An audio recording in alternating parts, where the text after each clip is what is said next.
been so good. So good. Until you have a crisis, you really don't know how good God is. But when you go through a storm and you come out all right, you realize that God is a good God.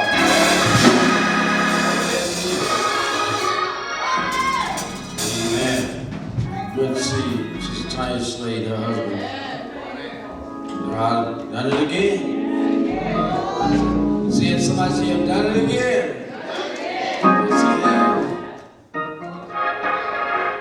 You realize he has done it again. Yes, praise God. Honor to Elder Sister Ella Robinson, Elder Miller will take care of his mother, some things she need done. Xavier's he's blessed because when I had that kidney stone, it stopped me in my track.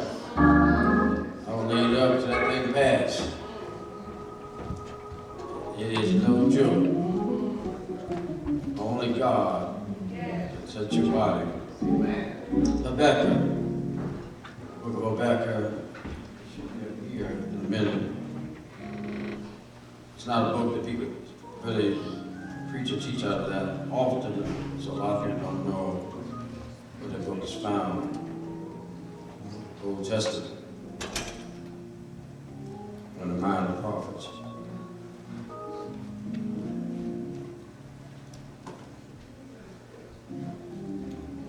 Take a channel. There it is. Look up on the board. You got to search for it. You got to search for it.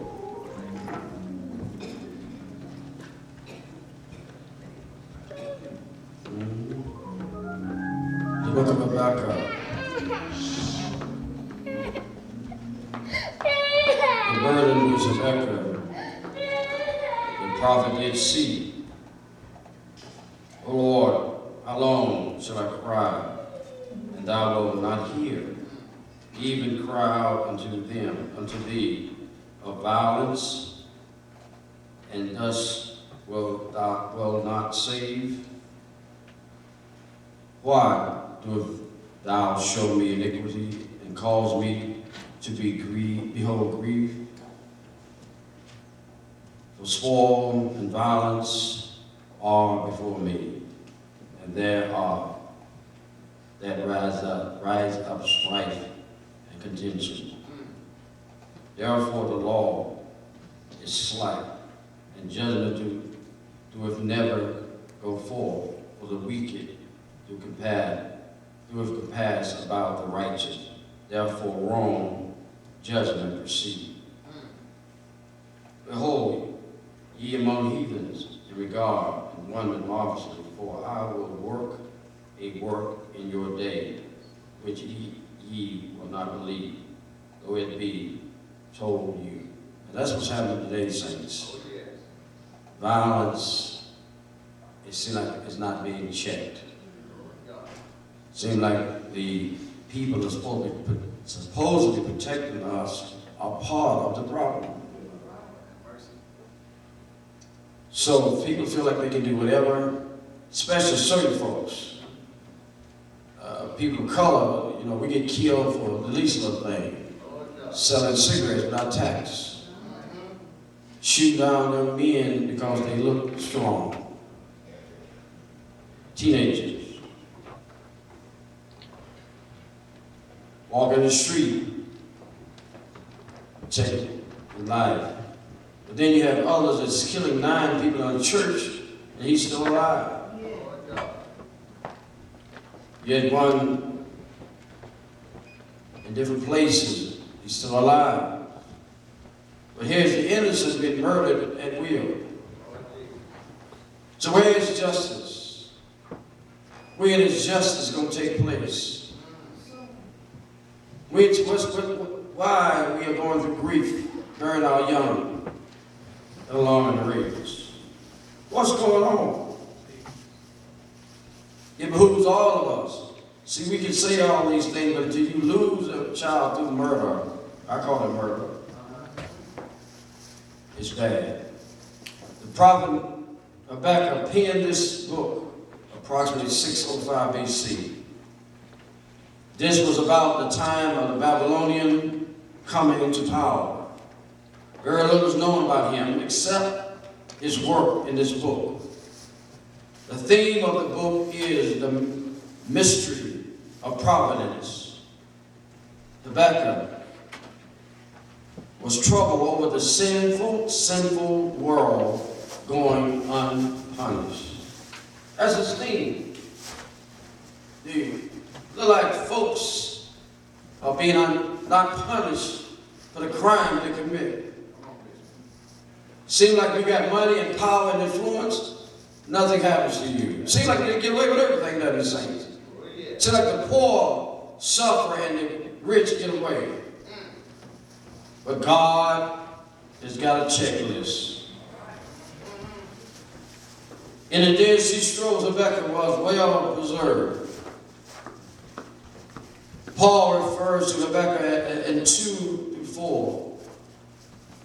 1 Timothy 1:7, Romans 1:17. For therein is the righteousness of God revealed, from faith to faith. As written, the just shall live by what? Faith. All we got when you're poor is your faith and your belief.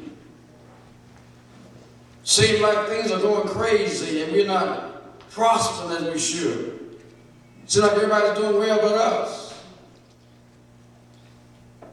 Like every turn, like they're being blessed. But seems like we're late coming to the table of blessing. But that's not so, saints. You can't look at these worldly things and feel like it's a blessing, a worldly thing. Anybody can have wealth, but not anybody can have God unless they choose to. So you're a blessing because the Bible says the streets are paved with gold in heaven. He's healing. God leads us healing for the nations. Whatever you need, God got. He's the sun, the moon. He's everything in heaven. And he needs no light. You don't need Duke Power, energy company. He is the light of the city. It was these two scriptures that influenced Martin Luther greatly. And he started by the persecution of reform. Reform has to take place in America, saints. Seems like the church is giving in to the powers that be. Seems like the church is not speaking out when it's corrupt and wrongness. Seems like the church is standing on the sideline and not protesting and doing things when people are being slaughtered in the streets of America. Where is the preachers when shooting these malls? Where is the preachers when all people are shot down in the schools? Where is the preacher? Clergy is nowhere around. But I remember a time when I grew up in the 60s, in the front line there was pastors and preachers and missionaries and deacons in the front line protesting against violence and bad things happening in America. Even against the war, you had preachers and deacons and church folk. Like, church folk make a change, not politicians. Politicians have never made a change in America. It's always been the people that walk the streets and protest. You wouldn't have your liberties today if it was somebody that died on the streets for your liberties.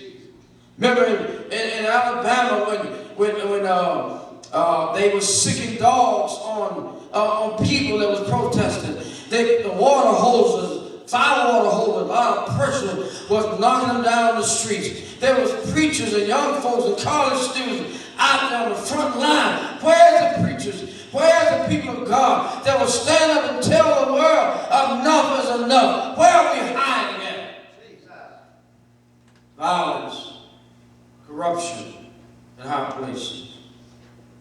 But Rebecca, he had a burden known as a prophet that sees. You need to ask God to give you vision so that you see what's going on in society. People saying that there's a certain way you have to speak to the police officer. Don't you realize you paying his salary? He should be speaking nice to you. Without your taxes, he don't have a check. Everybody works for the government. You pay their salaries. They don't pay your salary. They always say Social Security is what we give. It's entitlement. But it's not entitlement. I paid into it. And But everything, that's police officer, fire department, all these people work for you. You pay taxes, city and county taxes. So we have a voice. But if you don't use your voice, saints of God, nothing would ever change. But the prophet here says something's got to change. Something's got to stop. The people in authority are corrupt. The church is corrupt. What's going on? He sees it. He says, God, what you going to do about it? You want to know what God's going to do about it? He says the burdens, a weighty article of judgment, is often depicted a term which is employed by the prophet announcing wrath upon sin. Did see God's message to Habakkuk took from a vision. In other words, we got to pray God give us the vision to make this world better. People not praying like that. People say, Lord, show me a vision that I might get a house. Show me a vision I get a better job. Show me a vision that I might get a husband or wife. But what about the vision about humanity? How humanity is suffering. How young people are dying at the borders. How children are dying. And people are saying, why people are coming here across the border? They always came to America. They came to Ellis Island. They came illegally in the country. Before it was Ellis Island, people came looking for better opportunities from all over the world. But now, since people are coming, they say they're coming legally, but yet still they're human beings. Yet still give a chance to get it right. Somebody give God praise. Yeah. Got to give folks a chance. Amen. We didn't have a chance. You was brought here on a slave ship. You didn't have a chance. You didn't have a voice in it. They got a voice to stay in the country or come. We didn't have a voice. They loaded us up like cattle. Some died along the way. Through the passage, died coming across the Atlantic in different places. And the one that died was cast over in the sea with shark food and whale food. But yet still we made it. Somebody give God a praise. All we've been through, we still made it, saints of God. We were able to read it right. Wouldn't let us be a human being. We was counted as animals. We didn't have a name. But God gave a name that was above every name. That name is Jesus. I'm the Son of God. I'm God's only child. He made me. He made me his own image. So what you're trying to do, you can kill this body, but you can't kill my soul. If you're born again, you can live eternally. Let me tell you something, saints. Every day that you live, you've been persecuted. The Bible says you've been persecuted on every side. But not depressed, not trying down. But I come to tell you, we are more than a conqueror. We are more than a conqueror. It ain't about your mama or your daddy. It ain't about your money. It's about the God. He's a good God. He's a mighty God. He's a just God. Can you say amen, somebody? You are living on the grace of God. They have not done no more to us than done to the Jews. Many of the Jews were slaughtered and died. Their skins was used to make lampshades. Their teeth was pulled out. And their hairs were pulled out. They was brutally and gassed and put in gas chambers. Women and men and children was gassed. And Auschwitz and different places, they put on cattle trucks and hauled out. All these things happened to the Jewish people in that World War II. And let me tell you some things of God. Don't you know if you don't pray, that same thing can come back again. Somebody give God a praise. The Bible says history repeats itself. Yes, it does. But Habakkuk saw this. So what you see now, the persecution is going on now. It's the same, and I'm surprised, it's like in the entombment camps all over America. They got camps and they put people in all around America, and they're closing down bases, and all this stuff is going on right before your eyes. You don't see it, but the Bible says open your eyes to see the vision of what's happening. That's why it's time to get saved, saints. Only safety is in the arms of the Lord. Verse 2 and 4 in Habakkuk, the first complaint. He perceived that God appeared indifferent. Judah sinned. Jealousy for the high righteous, and knowing that a breach of a covenant requires judgment. Deuteronomy 28. It is a penalty for all of us. The saved as well as the unsaved. If you don't hold on to Jesus, unchanging hands. Say, I praise God today I have salvation. Yeah. I have a present possession. I'm not waiting to get to heaven to be saved. I'm saved in heavenly places right down here. I'm enjoying the benefits of God right down here. This is a heavenly place, saint, if you live heavenly, but it's a hellish place if you live hellishly. My sister was Joe Witness, and she didn't believe in hell. She didn't believe in heaven. She said, believe in hell right here. And before she died, I got a chance to preach. Before she left here, I got to tell about heaven. And when she died, all of a sudden, she knew how to give the gospel back. She didn't leave not knowing the truth about Jesus Christ. I told her it is a hell, and it is a hell.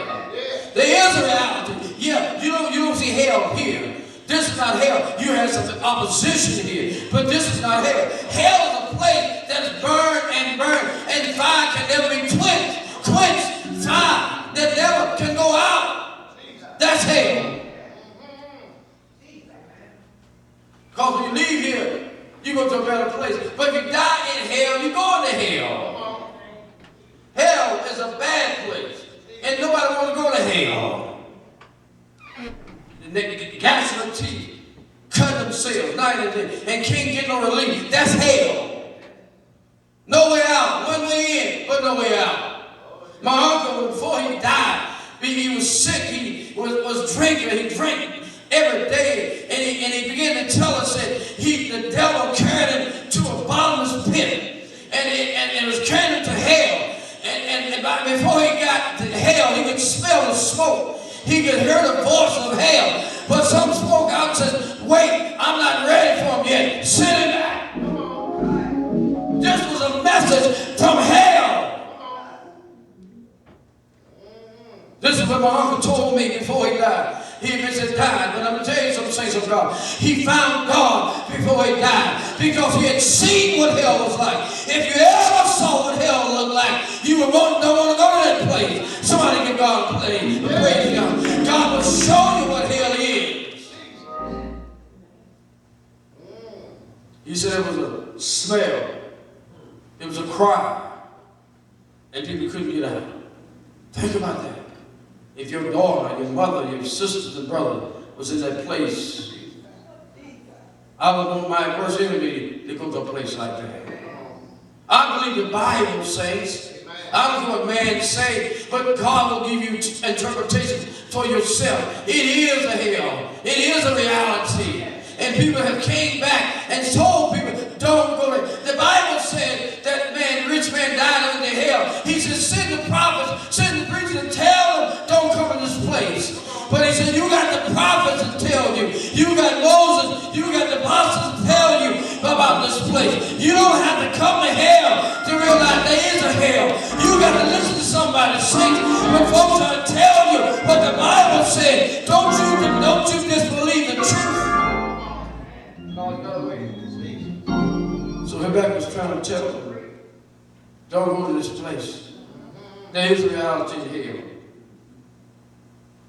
And hell is not people don't like to be in churches that use this, but it's like being in a fire.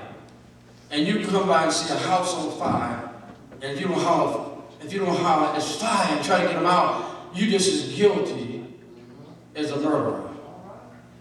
You're in a building, and you holler, fire, and there's no fire, that's a crime. You see somebody dying. You see folk going to hell, and you don't say anything about it. We got to Bible warn them. Sound the alarm. Let people know that the way this society is getting so bad, it seems like if people can kill folk like they're playing a video game. This is not a video game. This is not a falling out the game they play and all this stuff killing each other and shoot. You ain't coming back from death. I'm begging you, I beseech you, don't go to that place. Don't go to that place. The Jews have sinned by violence and injustice and should have been punished by the same. They killed Christ.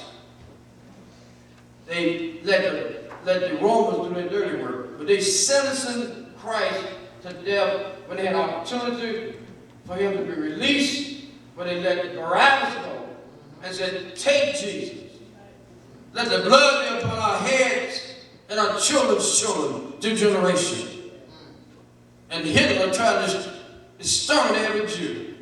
But God prevailed. And he saved a remnant. He saved the Bible. He said, I will save a remnant, a small piece, to rebuild a nation. God has done that. In 1948, he reestablished his people as a nation. But he's telling us today, don't you go back. He's saying to the Jew, Habakkuk said, don't go back to your forefathers. Don't go back to getting your worship to God, your praise. Don't you forget about the thing that he has brought you through. Don't you forget about the God that brought you out. Somebody give God a praise. Don't you forget about what God has done in your life. When you was in your singing, when you was smoking your dope, when you was midnight rapping, when you did everything in God. Don't you forget where God brought you from. You might be in church now, but you need to look back over your life and give God the praise where God has brought you from. Don't look down at nobody else, but thank God that he saved me. He delivered me before I died in my mess. And if we die in your mess, you belong. But the grace of God that keeps us from day to day, he keeps us unto God. Hallelujah. Somebody give God a praise. Even because you were so good, you were so holy, you were so righteous, but because he loved you. He loved you so much.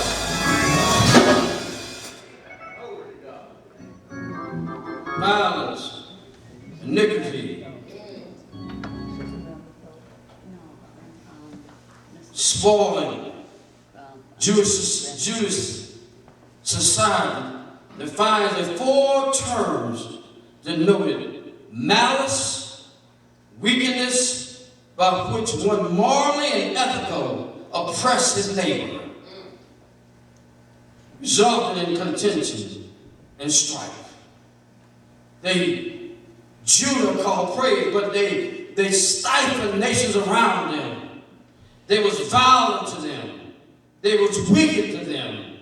Which one moral thing when they treated their neighbor. But God said, love your neighbor as yourself. You know what the word say? Love your neighbor as yourself, right? But like a Saul, all the things was going along around in that time. Habakkuk 1 and 2 says, O Lord, how long shall I cry?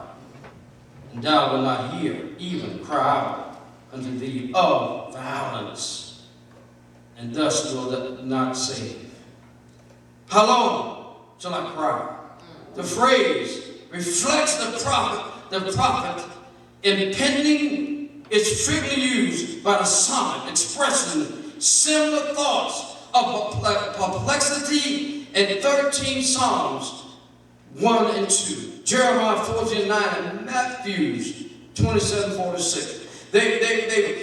Lord, how long do we have to suffer like this? How long? You ever think about that sinking, you're going through a storm and things are not going to let up? And you say, Lord, how long is my body going to be racking in pain? How long am I going to be miserable trying to get myself together? How long, Lord? I got to go through this life I'm living in. I'm suffering every day. Things are not getting better. Things are worse. Lord, how long have I got to suffer? You ask God that question, saying, how long must I suffer? If you're living in this world, many of us ask that question. How long? How long do I have to go through this? The Bible lets us know God has not forgotten us. But Lord, why? He said, my grace is sufficient. Get some grace, saints. Ask God to give you more grace. I suffered to the point I thought I was going to die. Couldn't eat for about 3 years, couldn't hardly drink water. Normally, your kids will shut down. things begin to happen in your body. Literally, your body will start eating upon itself. But God is a miracle worker. God will keep you when you can't keep yourself. Somebody lift their hand. Give God. He's a God that knows how to keep us.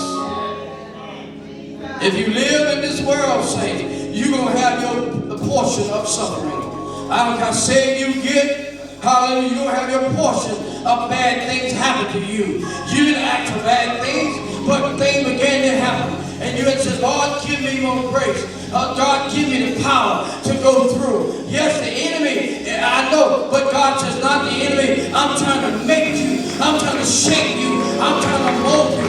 You're on the potter's wheel. And when the potter, when it don't look right, the potter took the clay and he marred and he started all over again. And sometimes the Lord, I'm in trial after trial. I'm in tribulation after tribulation. When is it going to change for me? But God said, when I get ready, when I feel like it's free, somebody give God praise. When God gets ready, He's got to move. He's got to move. When I'm praying long enough, when I'm fasting long enough, when I say, God, where are you? And y'all live. Hey! Somebody give God praise. Lift those hands. Say, God, where are you in all this? Where are you in all this? Where's your grace? Where's your justice? Where's your peace? Lord, give me praise. Hallelujah. One time I said, where's your mercy, Lord? Hey. Then he said, my son that was only 32 years old, 33 years old rather, my son that was beaten all night long, my son, he could see the flesh ripping off his body. Where were you when he was hanging on that cross? That was my son on that cross. When they beat him all night long and they mocked him and they gave him vinegar and gall and drink. Where were you when he suffered on that cross? Where were you when he hung for the 6 to 9 hours and the sun refused to shine? Where were you? That was my son that was hanging on that cross. Where were you when he was suffering? Where were you? Were you praying for him? Where were you? Were you in the crowd? Said, kill him, destroy him, get rid of the God killer, get rid of the troublemaker. Where were you when he hung there between two thieves? One thief mocking him, and one thief said, Lord, remember me in paradise. Come to the man I've done. Where were you? This man had no sin. This man had nothing wrong in life. Where were you? Where were you? Somebody give God a praise. Where were you? When they went through.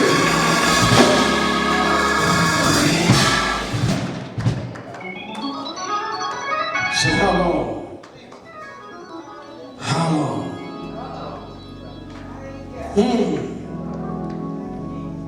And now, when I say the proper word, the cleaning, a purging, a chastening, and revive among the people, they will return to Him in righteousness. Today, the Lord wants us, He says, when are you going to return to me in righteousness? When are you going to return to me, let us stand, in righteousness? When are you going to return to me? I'm talking to someone this morning. When are you going to return to God?